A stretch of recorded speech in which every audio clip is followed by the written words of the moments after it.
आज आपण बनवतोय मस्त थंडगार असं सोलकढी. महाराष्ट्रीयन ऑथेंटिक कोकणामध्ये सोलकढी ही केली जाते. अप्रतिम लागते. शरीरासाठी कोकम आणि नारळ हे दोन्ही थंड आहेत.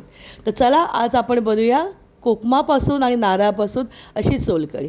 इथे मध्यम आकाराचे 2 मी नारळ घेतलेले आहेत. तुम्ही एक मोठा नारळ असेल तरीसुद्धा घेऊ शकतात.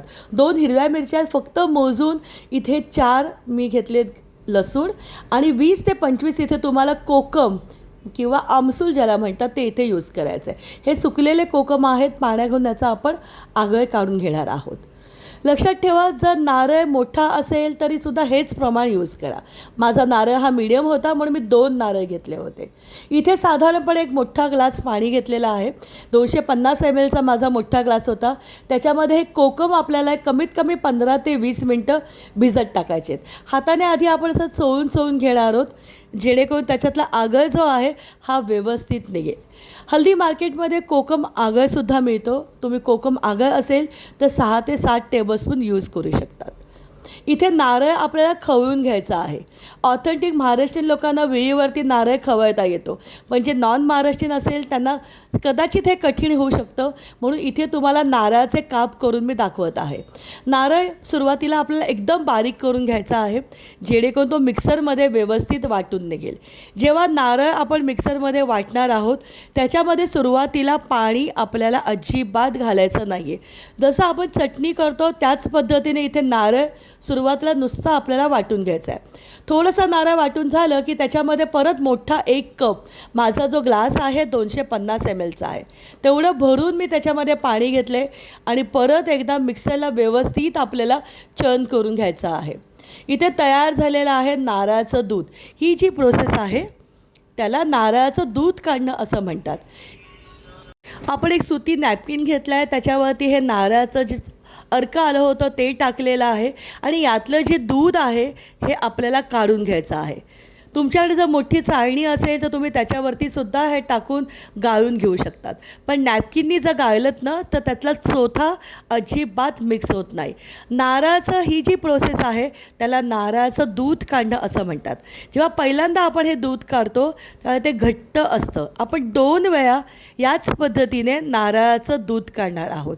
तुम्हाला जर खाद्यजत्रेचे व्हिडिओ आवडत असतील तर आमच्या मराठी चॅनलला लाईक करा, व्हिडिओला जास्तीत जास्त शेअर करा आणि अशाच नवीन रेसिपीसाठी आमच्या चॅनलला सबस्क्राईब करा. आता रुमालामध्ये बघा सगळा नारळाचा चोथा उरलेला आहे. हा परत मिक्सरमध्ये टाकून आपल्याला वाटून घ्यायचा आहे. आता हा नारळाचा चोथा टाकलेला आहे, त्याच्यामध्ये 2 हिरव्या मिरच्या घातलेल्या आहेत. ही जी सोलकढी असते ही खूप जास्त तिखट नसते, त्यामुळे मिरच्या खूप जास्त घालू नका. इथे थोड्या जास्त स्पायसी असे आम्ही मिरच्या घातल्या आहेत, 2च घातलेल्या आहेत. 4 इथे लसूण पाकळ्या घातलेल्या आहेत. 1 टेबलस्पून मी ह्याच्यामध्ये जिरं घातलेलं आहे. जिरं ऑप्शनल आहे, नसेल आवडत तुम्हाला तर तुम्ही स्किप करू शकतात. परत 250 ml इतका मोठ्या ग्लासामध्ये भरून पाणी घातलेलं आहे. हे जे पाणी होतं ना थोडंसं कोमट पाणी होतं, एकदम हलकं कोमट पाणी. इथे थोडासा तुकडा मी बीटचा घेतलेला आहे. बीट घातल्यामुळे सोलकढीचा जो रंग आहे हा अप्रतिम येतो, त्यामुळे एकदम छोटा तुकडा इथे मी बीटचा यूज केलेला आहे. बीटची चव नको आहे आपल्याला, फक्त त्याचा मस्त गुलाबी रंग हवा आहे. परत मिक्सरला सगळं व्यवस्थित वाटून घेतलेलं आहे आणि जसं सुरुवातीला आपण नॅपकिन ठेवून हे सगळं गाळून घेतलं होतं त्याच पद्धतीने आपल्याला परत इथे हे गाळून घ्यायचं आहे.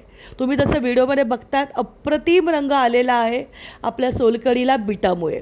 हे सगळं परत गाळून घ्यायचं आहे. जितकं शक्य आहे तितकं रुमाल दाबून हे नारळाचं दूध काढून घ्या. तयार झाली आहे आपली मस्तपैकी इथे सोलकढी. चवीपुरतं आपण ह्याच्यामध्ये मीठ घालणार आहोत आणि थोडीशी 1 चमचा इतकी मी ह्याच्यामध्ये साखरसुद्धा घातली होती. जर तुम्हाला साखर नसेल आवडत तर तुम्ही स्किप करू शकतात, पण चव बॅलन्स करण्यासाठी म्हणून थोडीशी इथे मी साखरसुद्धा ॲड केली होती. सोलकढी थंड करून प्यायची म्हणजे चवीला अप्रतिम लागते. जसं मी तुम्हाला आत्ताच सांगितलं, जे पाणी मी घातलं होतं हे हलकंसं मी कोमट पाणी घेतलं होतं. नारळाचं दूध तयार झालेलं आहे. कोकमसुद्धा एक 15-20 मिनटं पाण्यामध्ये भिजत टाकले होते, ते व्यवस्थित भिजून निघालेले आहेत. आता हे कोकमाचं पाणीसुद्धा आपल्याला गाळून घ्यायचं आहे. जर तुमचे कोकम जास्त आंबट असतील तर क्वांटिटी कमी यूज करा. इथे मी मार्केटमध्ये जे कोकम मिळतात तेच वापरलेले आहेत. त्याच्यामुळे मी इथे 25 कोकम यूज केले होते. आता चवीप्रमाणे मीठ घाला त्याच्यामध्ये आणि थोडंसं नावाला साखरसुद्धा मी टाकलेली आहे. जसं मी आत्ताच सांगितलं, गोड नसेल आवडत साखर स्किप केली तरीसुद्धा चालेल. कमीत कमी फ्रीजमध्ये आपल्याला अर्धा तास ठेवायचा आहे आणि त्याच्यानंतरच थंडगार सोलकढी आपल्याला सर्व करायची आहे. बीट घातल्यामुळे ह्याचा अप्रतिम रंग आला होता आणि चवीला तर एकदम खूपच छान अशी ही सोलकढी तयार झाली होती.